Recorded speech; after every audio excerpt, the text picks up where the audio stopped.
మొదటిగా good Friday శుభాకాంక్షలు మీ అందరికీ తెలియజేస్తా ఉన్నాను. ఆహ్, పరిశుద్ధ వాక్య భాగంలోనికి మనం వెళ్ళిపోదాం. దేవుడు గత 2 నెలల క్రితం నా జీవితంలో చేసినటువంటి అద్భుతకరమైనటువంటి కార్యం, మరి ఈ దినం మీతో కూడా కలిసి దేవుని యొక్క వాక్య భాగాన్ని పంచుకోవడానికేనని నేను భావిస్తూ ఉన్నాను. కాబట్టి పరిశుద్ధ లేఖన భాగంలో అపోస్తలుడైన పౌలు రోమీయులకు రాసినటువంటి పత్రిక 5వ అధ్యాయంలోని కొన్ని వచనాలను మనం ధ్యానిద్దాం. నిన్నటి దినమందు లేదా అంతకుముందు వరుసగా ఏడు దినములు మరి యేసుక్రీస్తు సిలువలో పలికినటువంటి 7 మాటల్ని మనం ధ్యానించడం జరిగింది. అయితే ఈరోజు ఆ సిలువని ఆయన ఎవరి కొరకు అనుభవించవలసి వచ్చింది? లేదా సిలువ మరణం ఎందుకు ఆయన అనుభవించవలసి వచ్చింది అనేటువంటి విషయాన్ని కొన్ని నిమిషాల పాటు లేఖన భాగాల ద్వారా ధ్యానించాలని నేను ఆశపడుతూ ఉన్నాను. అందుకనే అపోస్తలుడైన పౌలు 5వ అధ్యాయము 6 నుంచి 10 వరకు మనం ఒకసారి చదువుకుందాం. ఏమని రాస్తూ ఉన్నాడంటే, ఏలయనగా మనం ఇంకా బలహీనులమై ఉండగా క్రీస్తు యుక్త కాలమున భక్తిహీనుల కొరకు చనిపోయెను. నీతిమంతుని కొరకు సైతము ఒకడు చనిపోవుట అరుదు. మంచివాని కొరకు ఎవడైనా ఒకవేళ చనిపోవ తెగింపవచ్చును. అయితే దేవుడు మన ఎడల తన ప్రేమను వెల్లడిపరచుచున్నాడు. ఎట్లనగా మనం ఇంకా పాపులమై ఉండగానే క్రీస్తు మన కొరకు చనిపోయెను. కాబట్టి ఆయన రక్తము వలన ఇప్పుడు నీతిమంతులుగా తీర్చబడి మరింత నిశ్చయముగా ఆయన ద్వారా ఉగ్రత నుండి రక్షింపబడుదుము. ఏలయనగా శత్రువులమై ఉండగా ఆయన కుమారుని మరణము ద్వారా మనము దేవునితో సమాధానపరచబడిన ఎడల సమాధానపరచబడిన వారమై ఆయన జీవించుట చేత మరీ నిశ్చయముగా రక్షింపబడుదుము. దేవుడు ఈ కొద్ది వాక్య భాగము మన విడికిల్లో ఫలింపజేయునుగాక. ఆమేన్. క్రీస్తునందు ప్రేమైనటువంటి వారలారా, ఈ ఉదయకాలం వేళ మనము పరిశుద్ధ లేఖన భాగాన్ని చదవబడినటువంటి లేఖన భాగాన్ని మనము బాగా గమనించినట్లయితే, ఇక్కడ యేసుక్రీస్తు యొక్క మరణం, యేసుక్రీస్తు యొక్క చావును గురించి 4 విషయాలు ఇక్కడ రాయబడి ఉన్నాయి. ఏంటి ఆ 4 విషయాలంటే, యేసుక్రీస్తు ఆయన భూమి మీదకి వచ్చేటప్పటికే ఆయన ఎందుకొచ్చాడో చాలా సార్లు నూతన నిబంధన సువార్తల్లో మనము చూస్తూ ఉన్నాం. ఆయన నశించిన దాన్ని రక్షించుటకే ఆయన భూమి మీదకి వచ్చాడని, ఆయన దేవుడయ్యుండి మరి పాపులను రక్షించడానికి వచ్చాడని చాలా విషయాన్ని మనము ఆయన పుట్టిన సందర్భంగా మాట్లాడుతూ ఉన్నాం. అయితే ఆయన చనిపోయినటువంటి సందర్భం, లేదా ఆయన శిలువ మరణం నొందినటువంటి సందర్భం ఎవరి గురించి అనేటువంటి విషయాన్ని కూడా మనం జ్ఞాపకం చేసుకుంటూ ఉన్నట్లయితే ఏమని రాయబడిందంటే, ఇక్కడ చూడండి, అపోస్తలుడైన పౌలు రోమేలో ఉన్నటువంటి సంఘానికి లేదా రోమ్‌లో ఉన్నటువంటి ప్రజలకి ఆయన సువార్త చెబుతూ, ఆయన యేసుక్రీస్తు ఎవరి కొరకు శిలువ మరణం పొందాడు, లేదా యేసుక్రీస్తు ఎవరి కొరకు చంపబడ్డాడు, యేసుక్రీస్తు ఎవరి కొరకు తన్ను తాను అప్పగించుకున్నాడో సుస్పష్టంగా 5 చోట్ల రోమా పత్రికలోనే రాయడం జరిగింది ఆయన. ఏమని రాస్తూ ఉన్నాడంటే, 6వ వచనం, మనం 5వ అధ్యాయం 6వ వచనాన్ని మనం గమనించినట్లయితే ఆయన ఏం చెప్తున్నాడో చూడండి. ఏలయనగా ఏలయనగా మనమింకా భక్తిహీనులమై ఉండగా, ఏలయనగా మనమింకా భక్తిహీనులమై ఉండగా క్రీస్తు యుక్త కాలమున భక్తిహీనుల కొరకు చనిపోయెను అనేటువంటి మాట.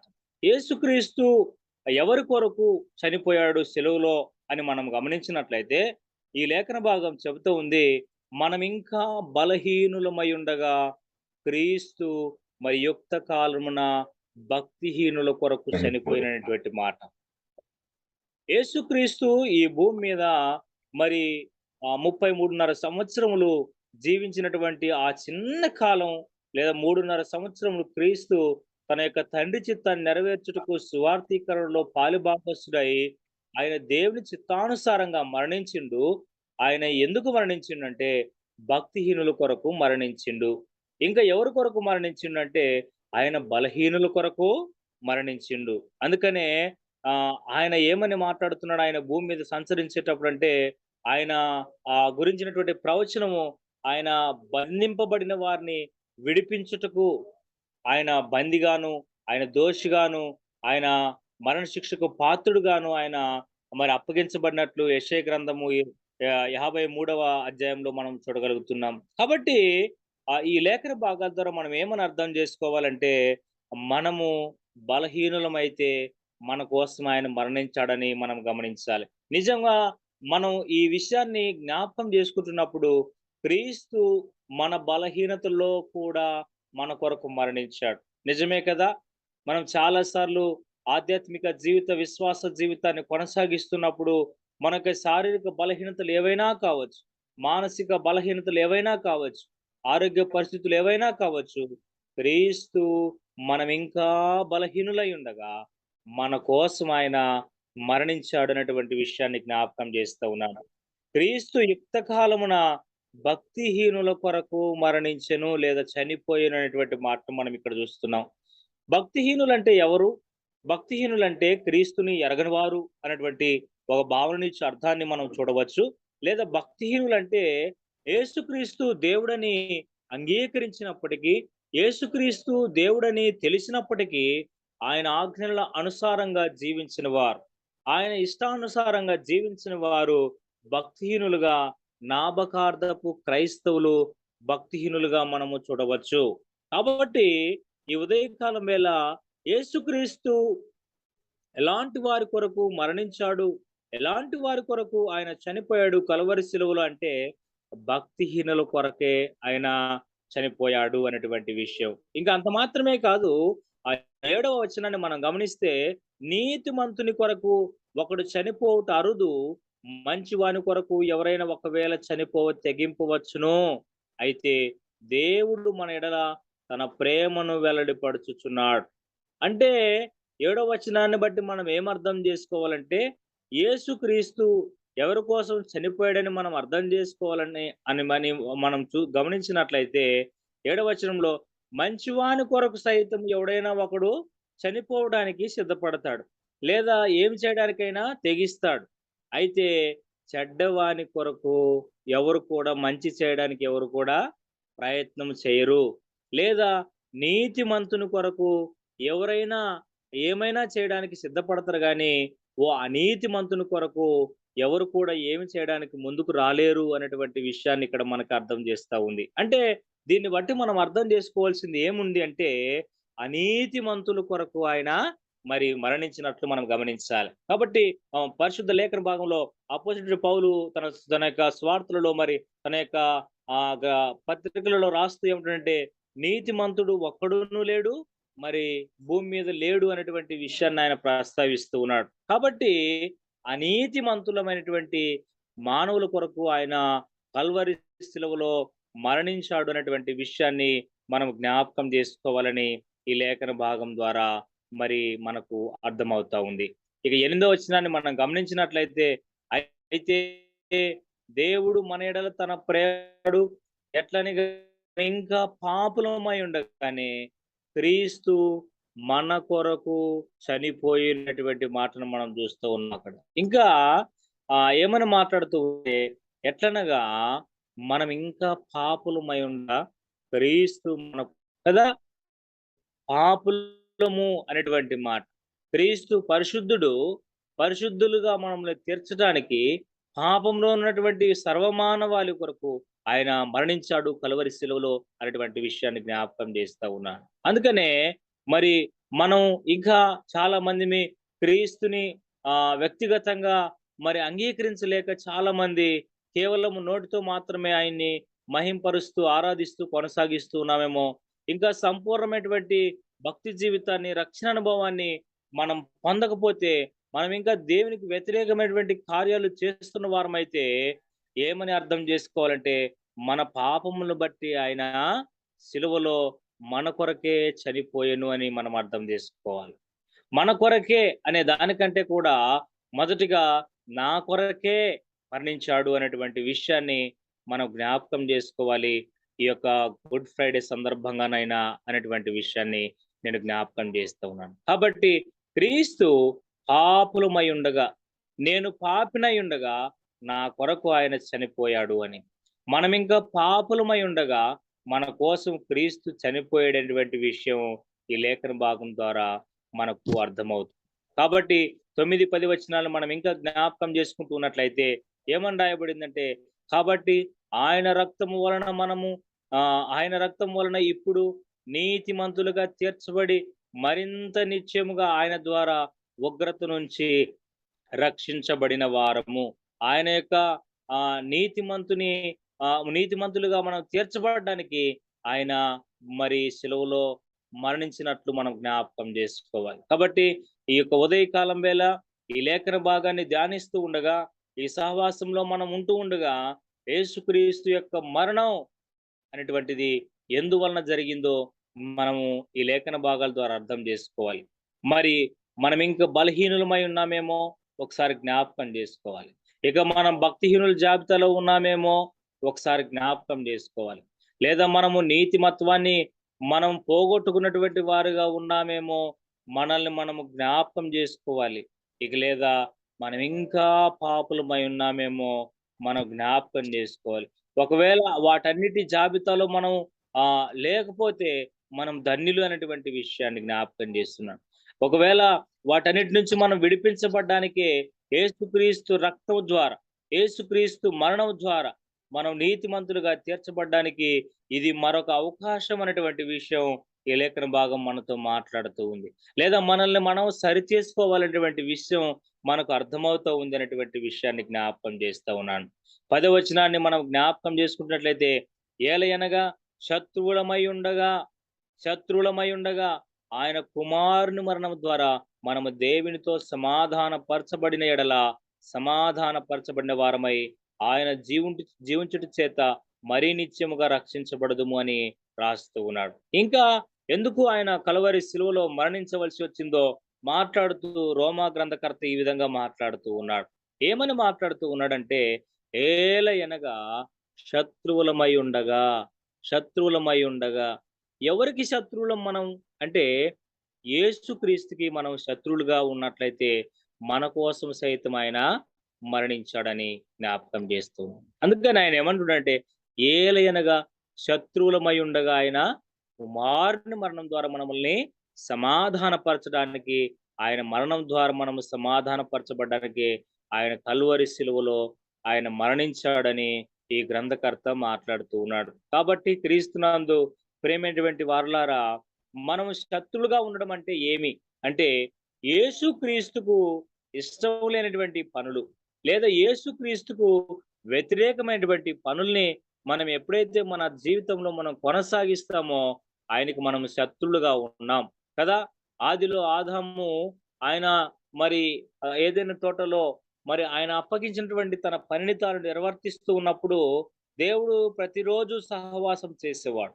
ఎప్పుడైతే ఆయన మాటను వినక ఆయన ఆజ్ఞను మీరి ఎప్పుడైతే వారు తినకూడదన్నటువంటి పండుని ఎప్పుడైతే తిన్నారో వారు శత్రులుగా మారినట్లు, దేవునితో సమాధానపు బంధాన్ని తెంచుకున్నట్లు మనం గమనిస్తున్నాం. అయితే ఆనాడు తెగిపోయినటువంటి ఆ బంధం, ఆ శత్రుత్వం, ఆ వ్యతిరేకత మరలా సమాధానపరచడానికే యేసు కల్వరి సిలువలో మరణించి మరలా సమాధానమైనటువంటి బంధాన్ని వేయడానికి ఆయన మరణించాడు. కాబట్టి ఈ యొక్క ఉదయకాలం వేళ లేదా ఈ గుడ్ ఫ్రైడే సందర్భంగా ఈ వాక్య భాగంలో మనం నేర్చుకోవాల్సినటువంటి నీతి ఏదైనా ఉందంటే, మనము క్రీస్తుకు వ్యతిరేకంగా జీవిస్తూ ఉన్నప్పటికీ ఆయన మన కోసము మరణించాడని లేఖన భాగం చెబుతూ ఉంది. అవును, యేసుక్రీస్తు ఈ భూమి మీద సంచరిస్తున్నటువంటి ఆ సందర్భంలో యేసుక్రీస్తుని అప్పగించినటువంటి యూదా ద్వారా అప్పగించబడిన తర్వాత యేసుక్రీస్తుకు వ్యతిరేకంగా అనేక మంది కుట్రలు పన్నారు. అనేక మంది ఆయన్ని సిలువకు అప్పగించమని పిలాతు ఎదుట, హేరు ఎదుట సిలువ వేయమని కేకలు వేసినారు. అయితే వాళ్ళ కేకలే మరి గెలిచినట్లు మనం లేఖన భాగాల్లో మనం చూస్తున్నాం. నిజమే కదా. ఆయన్ని అప్పగించినటువంటి వారిలో, ఆయనకు వ్యతిరేకమైనటువంటి సాక్ష్యాన్ని పలికిన వారిలో అనేకులు ఉన్నారు కదా. అందుకనే మరి పరిసయ్యులు ఉన్నారు, సద్దుకయ్యులు ఉన్నారు కదా, మరి శాస్త్రులు ఉన్నారు, ప్రధాన యాజకులు ఉన్నారు. ఇక అనేక మంది అన్న, కయప అనబడేటువంటి వారున్నారు. అలాంటి వారి యొక్క జాబితాలో నీవు నేను ఉన్నామేమో ఒకసారి జ్ఞాపకం చేసుకోవాలి. దేవునికి వ్యతిరేకమైనటువంటి సాక్ష్యాన్ని పలికి, దేవుణ్ణి దోషిగా నిలబెట్టాలన్న ఉద్దేశంతో మరి వారు అనేక మంది ప్రయత్నించినట్లు మనం చూస్తూ ఉన్నాం. ఈ ఉదయకాలం వేళ మనం దేవునికి ఎలాంటి సాక్ష్యాన్ని కలిగి ఉన్నామో మనల్ని మనం పరిశీలించుకోవాల్సినటువంటి అవసరత ఎంతైనా ఉందని ఈ ఉదయకాలం వేళ ఈ లేఖన భాగం ద్వారా మనతో మాట్లాడుతూ ఉన్నాడు దేవుడని భావించాలి. ఇంకా అంత మాత్రమే కాదు గాని ఇదే రోమీలకు రాసిన పత్రిక 4వ అధ్యాయము 25వ వచనంలో ఒక మాట రాయబడి ఉంది. ఏమని రాయబడిందంటే చూడండి అక్కడ, మన అపరాధముల నిమిత్తము అప్పగింపబడి మనము నీతిమంతులుగా తీర్చబడుటకై లేపబడెను అనేటువంటి మాట మనం ఇక్కడ చూస్తూ ఉన్నాం. అంటే ఆయన ఇంకా దేని నిమిత్తము సిలువకు అప్పగించబడ్డాడు, లేదా దేని నిమిత్తము ఆయన సిలువ మరణం పొందాడని మనం గమనించినట్లయితే ఆయన మన అపరాధములను బట్టి అపరాధములను బట్టి మన అపరాధములను బట్టి అంటే మన తప్పిదాలను బట్టి ఆయన మరి సిలువకు అప్పగించబడినట్లు మనము ఈ లేఖన భాగాల ద్వారా మనం గమనించవలసినటువంటి వారమై ఉన్నామని లేఖన భాగం తెలియజేస్తూ ఉంది. కాబట్టి క్రీస్తునందు ప్రేమటువంటి వారలారా, ఈ యొక్క ఉదయకాలం వేళ యేసుక్రీస్తు మరి ఎందుకోసము ఆయన కల్వరి సిలువలో మరణించాడు అనేటువంటి విషయాన్ని మనము జ్ఞాపకం చేసుకుంటున్నట్లయితే ఇంకో విషయాన్ని నేను జ్ఞాపకం చేసి ముగిస్తాను. ఎఫెసీయులకు రాసిన పత్రిక చూడండి. ఎఫెసీయులకు రాసిన పత్రిక 2వ అధ్యాయాన్ని మనం చూసినట్లయితే 2వ అధ్యాయంలో ఏమని రాయబడిందంటే మొదటి వచనంలో, మీ అపరాధముల చేతను పాపముల చేతను మీరు చచ్చిన వారయుండగా ఆయన మిమ్మును క్రీస్తుతో కూడా బతికించెను. మీరు వాటిని చేయుచు వాయుమండల సంబంధమైన అధిపతిని అనగా అవిధేయులైన వారిని ఇప్పుడు ప్రేరేపించు శక్తికి అధిపతిని అనుసరించి ఈ ప్రపంచ ధర్మము చొప్పున మునుపు నడుచుకుంటురి.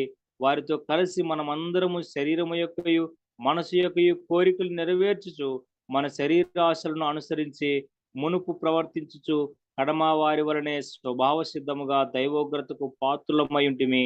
అయినను దేవుడు కరుణా సంపన్నుడయుండి మనము మన అపరాధముల చేత చచ్చిన వారమై ఉండినప్పుడు సైతము మన ఎడల చూపిన తన మహా ప్రేమ చేత మనలను క్రీస్తుతో కూడా బ్రతికించెను.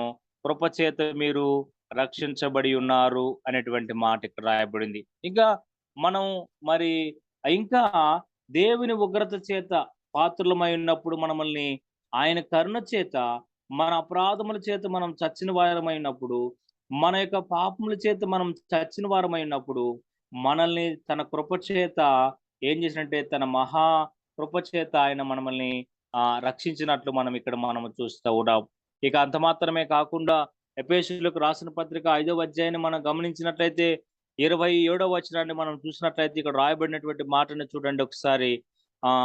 ఏమని రాయబడిందంటే, అటువలనే క్రీస్తు కూడా సంఘమును ప్రేమించి అది కలంకమైనను ముడత అయినను అట్టిది మరి ఏదైనను లేక పరిశుద్ధమైనది గాను నిర్దోషమైనది గాను మహిమగల సంఘముగాను ఆయన తన ఎదుట దానిని నిలవబెట్టుకొనవలెనని వాక్యముతో ఉదక స్నానము చేత దానిని పవిత్రపరిచి పరిశుద్ధపరచబడుటకై దాని కొరకు తన్ను తాను అప్పగించుకొనెను అనేటువంటి మాటను మనం చూస్తున్నాం. ఇక యేసుక్రీస్తు ఈ భూమి మీద దేనికైనా ఇంకా దేనికోసమైనా మరణించాడని మనం గమనించినట్లయితే సార్వత్రిక సంఘమైనటువంటి క్రీస్తు తన రక్తాన్ని చిందించి సంపాదించినటువంటి తన స్వసంపాద్యమైనటువంటి సంఘము కొరకు ఆయన మరణించినట్లు మనం ఇక్కడ చూస్తూ ఉన్నాం. ఎందుకు అంటే మరి సంఘం అనగా ఎవరు అంటే మనుషులే కదా. Some people of group of peoples ని లేదా spirit of group of peoples ని మనం ఏమంటామంటే సంఘముగా మనం భావించవలసి వస్తూ ఉంది. సంఘం గురించి ఆయా సందర్భాల్లో మనం లేఖన భాగాల్లో మనం చూస్తూ ఉన్నాం. అయితే సంఘము అనేటువంటి విషయం మనం గమనించినట్లయితే ఇది సార్వత్రిక సంఘం అయి ఉన్నది కదా. కేవలము ఒక సంఘానికి మాత్రమే ఆపాదించబడేది కాదు, కానీ క్రీస్తు కోసం క్రీస్తు యొక్క సంఘంలో చేర్చబడటానికి అనేకుల కొరకు ఆయన మరి రక్తాన్ని ఇచ్చినట్లు మనం చూస్తూ ఉన్నాం కదా. అందుకని ఆయన ఏమంటున్నాడంటే సంఘమును ప్రేమించి, క్రీస్తు కూడా సంఘమును ప్రేమించి, అది కళంకమైనను, ముడతైనను అటిది మరి ఏదైనను లేక, పరిశుద్ధమైనదిగా, నిర్దోషమైనదిగా, మహిమగల సంఘముగా ఆయన తన ఎదుట నిలబెట్టుకోవాలని వాక్యముతో ఉదక స్నానము చేత దాన్ని పవిత్రపరిచి, పరిశుద్ధపరచు కొరకై దాని కొరకు తన్ను తాను అప్పగించుకొనెనని. ఇంకా ఆయన సంఘము కోసము మరి ఆయన మరణించినట్లు మనము చూస్తూ ఉన్నాం. కొరింథీయులకు రాసిన పత్రికలో మనం గమనించినట్లయితే ఆయన శిలువ మరణానికి అప్పగించబడక ముందే ఆయన ఒక పాత్రను తీసుకొని ఇది అనేకుల కొరకు చిందించబడినటువంటి నిబంధన రక్తము అని ఆయన మాట్లాడుతూ ఉన్నాడు. అంటే ఆయన ఇంకా ఎవరి కోసం అంటే అనేకుల కొరకు లేదా సర్వమానవాళి కొరకు ఆయన నలుగొట్టబడి, విరవబడి ఆయన రక్తాన్ని చిందించినట్లు మనము చూస్తూ ఉన్నాం. కాబట్టి క్రీస్తునందు ప్రియమైనటువంటి వారలారా, ఈ ఉదయకాలం వేళ యేసుక్రీస్తు ఎవరి కోసం మరణించాడు అని మనం గమనించినట్లయితే కొన్ని విషయాలు అపోజిట్ పౌలు తన గ్రంథంలో రాసినటువంటి విషయాలు నేను జ్ఞాపకం చేశాను. ఆ విషయాలను మరొకసారి జ్ఞాపకం చేస్తూ నేను ముగించడానికి ప్రయత్నం చేస్తాను. ఎవరి కోసం ఆయన మరణించాడని మనం ఇక్కడ చూస్తూ ఉన్నామంటే, ఆయన మరి బలహీనుల కొరకు మరణించినట్లు మనం చూస్తూ ఉన్నాం. ఆయన భక్తిహీనుల కొరకు మరణించినట్లు మనం చూస్తూ ఉన్నాం. ఆయన అనీతిమంతుల కోసం మరణించినట్లు మనం చూస్తున్నాం. ఆయన పాపుల కోసం మరణించినట్లు మనం చూస్తూ ఉన్నాం. ఆయన శత్రువుల కోసం ఆయన మరణించినట్లు మనం చూస్తున్నాం. నిజమే కదా! ఆయన్ను సిలువ వేయము, సిలువ వేయమని ఆయన్ని సిలువ వేసినటువంటి సందర్భంలో కూడా మొదటిగా ఆయన పలికిన మాట ఏమో తెలుసా? ఆయన శత్రువులను సైతం ప్రేమించుడని ఈ భూమి మీద సంచరిస్తున్నప్పుడు సువార్తలో పలికినటువంటి ప్రకటించిన ఆ సువార్తని ఆయన సిలువలో నెరవేర్చి తన శత్రువులను సైతము మరి తండ్రి వీరేం చేస్తున్నారో వీరు ఎరుగరు గనుక వీరిని క్షమించమని క్రీస్తు తన శత్రువుల కోసం సైతము ఆయన విజ్ఞాపన చేసినట్లు మనం చూస్తూ ఉన్నాం. ఆయన అంగీకరించిన వారి కొరకు, ఆయనకు వ్యతిరేకంగా జీవించిన వారి కొరకు, ఆయనకు వ్యతిరేకమైనటువంటి ఆ సాక్ష్య జీవితాన్ని జీవించినటువంటి వారందరి కొరకు ఆయన విజ్ఞాపన చేసినట్లు మనం చూస్తాం. నిజమే, ఆయన శత్రువుల కోసం మరి మరణించినట్లు మనం చూస్తూ ఉన్నాం. మరి రోమిలకు రాసిన పత్రిక 4వ అధ్యాయం 25వ వచనంలో అపరాధముల నిమిత్తం ఆయన అప్పగించబడినట్లు మనం చూస్తూ ఉన్నాం. ఎఫెసీయులకు రాసిన పత్రిక 2వ అధ్యాయం 1వ వచనాన్ని చూసినట్లయితే అక్కడ కూడా మనం అపరాధముల వలన చచ్చిన వారమై ఉండగా, మన పాపముల వలన మనం చచ్చిన వారు ఉండగా, దేవుడు మన పట్ల కరుణా సంపన్నుడై తన మహాప్రేమ చేత మనల్ని రక్షించాడు అని అక్కడ రాయబడినట్టు మనం చూస్తూ ఉన్నాం. ఎఫెసీయులకు రాసిన పత్రిక 5వ అధ్యాయం 27వ వచనాన్ని మనం గమనించినట్లయితే ఆయన తన సంఘం కోసం పరిశుద్ధంగా ఉండడానికి, అది ముడతైనను మరి కళంకం ఏదైనా లేకుండా ఉండడానికి ఆయన తన సంఘం కోసము అప్పగించబడినట్లు మనము చూస్తూ ఉన్నాం. కొరింథీయులకు రాసిన పత్రికను మనం గమనించినట్లయితే ఆయన అనేకుల కొరకు చిందించబడినటువంటి నిబంధన రక్తం అని అపోస్తలుడైన పౌలు అక్కడ తెలియజేయనట్లు మనం చూస్తూ ఉన్నాం. అనేకుల నిమిత్తమై, పాప క్షమాపణ నిమిత్తమై, పాప పరిహారార్థ బలిగా, శాశ్వత సంపూర్ణమైనటువంటి బలిగా ఆయన మరి వధింపబడినటువంటి గొర్రెపిల్లగా. అందుకనే యోహాను సువార్తలో ఇదిగో ఆయన లోక పాపములు మోసుకొని పోచున్నటువంటి దేవుని గొర్రెపిల్ల అని రాయబడినటువంటి ప్రవచనం నెరవేర్చబడినట్లు ఆయన మన కోసము మరణించినట్లు మనం గమనించాలి. ఇక ఇప్పుడు ఈ లేఖన భాగాన్ని మనం ధ్యానిస్తూ ఉండగా మన జీవితాల్లో మన బలహీనతలు, మన జీవితాల్లో పాపం, మన జీవితాల్లో భక్తిహీనత, మన జీవితాల్లో ఇంకా అపరాధములు మనల్ని వెంటాడుతూ ఉన్నట్లయితే మనల్ని మనము సరిచేసుకొని ఈ గుడ్ ఫ్రైడే సందర్భంగా అనేకుల కొరకు మనం ఒక సాక్ష్య జీవితాన్ని మనము జీవించేవారుగా ఉండాలని దేవుడు ఆశపడుతూ ఉన్నాడు. మన ద్వారా దేవుడు అనేకులు రక్షించబడడానికి, దేవుడు ఆత్మచేత బలముగా వాడుకున్నటకు ఈ ఉదయకాలం వేళ అభిషేకించి ఆత్మచేత నింపి నడిపించును గాక. ఆమేన్.